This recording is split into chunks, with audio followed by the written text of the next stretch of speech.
मैं कोई स्पीच नहीं देने वाला हूं, मैं बहुत जूनियर हूं, बहुत ही सीनियर लोग बैठे हैं, लेकिन इतना मैं कहूंगा कि लोकतंत्र खतरे में है, देश का लोकतंत्र खतरे में है।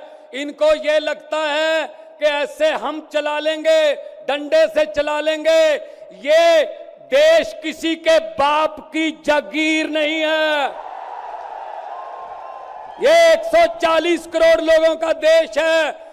ये आजादी हमें शहीद आजम भगत सिंह, राजगुरु सुखदेव, मदन लाल ढींगरा, करतार सिंह सराबा, चंद्रशेखर आजाद जैसे हजारों योद्धाओं ने अपनी जवानी में गले में फांसी के रस्से लटका के ये आजादी हमें दी है। ये इनके किसी बाप दादे की जागीर नहीं है।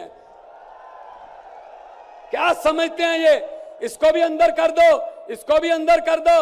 जो अस्पताल बनाता उसको अंदर कर दो, जो स्कूल बनाता उसको अंदर कर दो, कांग्रेस पार्टी के खाते फ्रीज कर दो, किसी के नेता फ्रीज कर दो। ऐसे जीत लोगे? हम वो पत्ते नहीं हैं, हम वो पत्ते नहीं हैं जो शाख से टूटकर गिर जाएंगे। आंधियों को कह दो अपनी औकात में रहें। समझते क्या है ये? अरविंद केजरीवाल को अंदर कर दो, हेमंत सोरेन को अंदर कर दो, इसके घर ईडी भेज दो, इसके घर इसकी एमपीशिप कैंसिल कर दो, इसका घर छीन लो। अरे मालिक तुम हो, इन घरों के मालिक तुम हो। इन घरों की मालिक 140 करोड़ जनता है।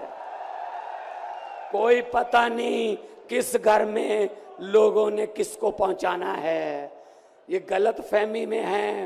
हुकूमत वो करते हैं जिनका दिलों पर राज होता है। यूं कहने को तो मुर्गे के सर पे भी ताज होता है।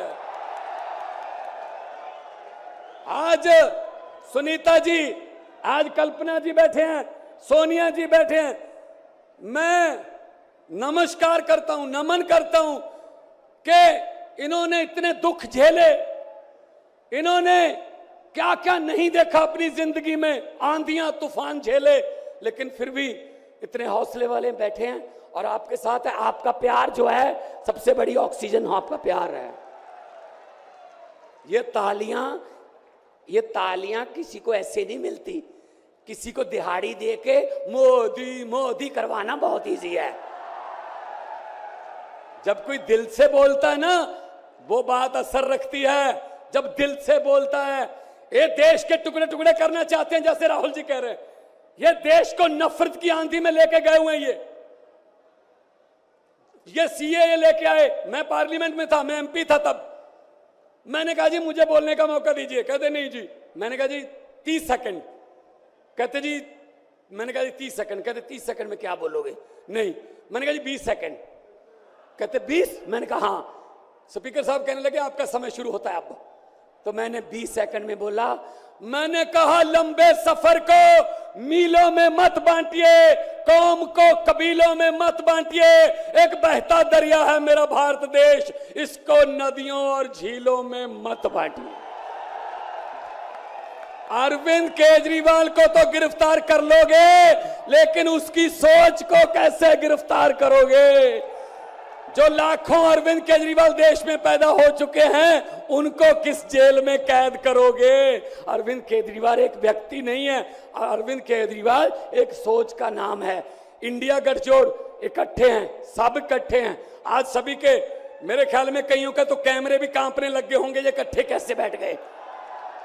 ये चाहते नहीं हम इकट्ठे बैठे, कभी ये इधर से कभी इधर से, कोई वाह। लेकिन मैं ये कहना चाहता हूं सबको कि आओ इकट्ठे हो जाएं और इन भ्रष्टाचारियों को कह दो, भगवंत मान ने बोला था, इन भ्रष्टाचारियों को कह दो कि जितने मर्जी इकट्ठे कर लो पैसे, हीरे, मोती, मगर ख्याल इतना रहे कफन पे जेब नहीं होती। कोई पैसा साथ नहीं जाएगा। लूट लो देश को, कितना लूटना है। गरीबों की बद्दुआएं ना लो, गरीबों की बद्दुआएं ना लो। हर बात पे झूठ चल रहा है, हर बात पे जुमला चल रहा है, झूठ पे झूठ, जुमले पे जुमला। अभी जुमले बनाने वाली फैक्ट्रियां चल रही हैं। अभी आने वाले दिनों में आपके पास नए नए जुमले आएंगे।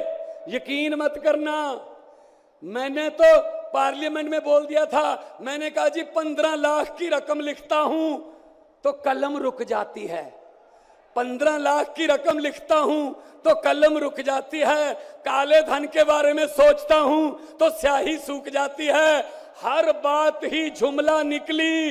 मोदी जी अब तो ये भी शक है, क्या चाय बनानी आती है? मुझे लगता चाय भी नहीं बनानी आती होगी, जिस किस्म का झूठ चल रहा है।